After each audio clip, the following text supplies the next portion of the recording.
Nag-match kayo. Na-in love ka. Humingi siya ng pera. I'm Anna P. Santos. Iwasan natin ma-love scam. This is Sex and Sensibilities.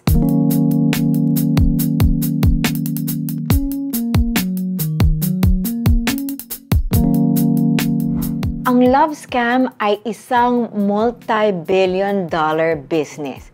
Isa siyang matinding pangangalakal o negosyo na ganap sa buong mundo.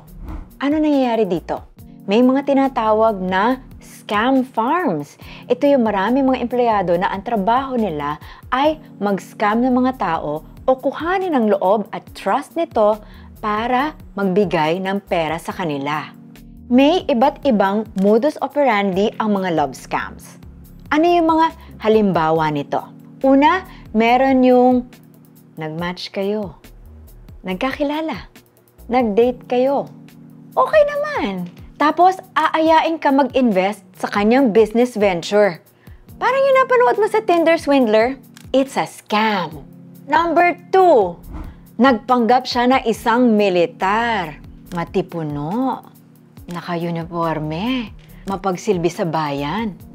Pero wag ka. Yun ang dahilan niya para ma-scam ka.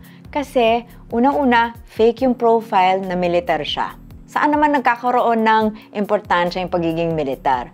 Doon naman yung dahilan niya kung bakit hindi ka niya pwedeng i-video call, hindi ka niya pwedeng i-zoom, i-FaceTime. Hindi siya pwedeng magpakita sa'yo.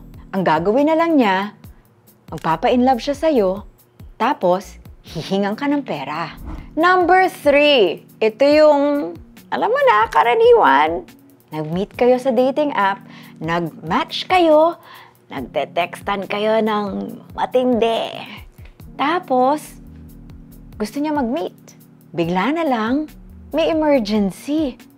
Kailangan niya ng tulong. At doon naman siya hihingi ng pera.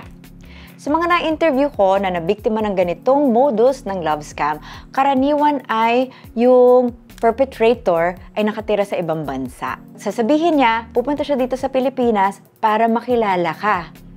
Tapos biglang may emergency, na-hold up siya. O kaya't hindi kinilala ang kanyang airline ticket nasa airport na siya para puntahan ka. Kailangan na kailangan niya ngayon ng pera.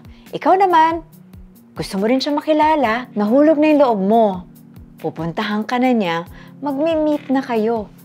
Eto na yung pagkakataon na baka ma-meet natin ang the one. Ang common sa lahat ng mga modus operandi na to ay kukuhanin niya ang loob mo. Mapapa-inlove ka. Tapos, saka ka kukuhanan ng pera. Ang aral lang natin dito or ang dapat lang natin tandaan dito ay huwag ka agad-agad magbigay ng pera. Pwede mo nang bigay yung puso, wag lang yung pera. Last, ang tandaan natin ay ang love scam ay isang malaking negosyo sa buong mundo. Multi-billion dollar business ito.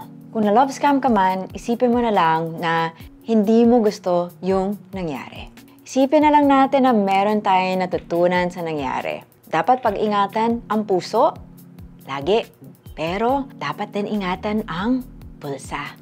I'm Anna P. Santos, and this is Sex and Sensibilities.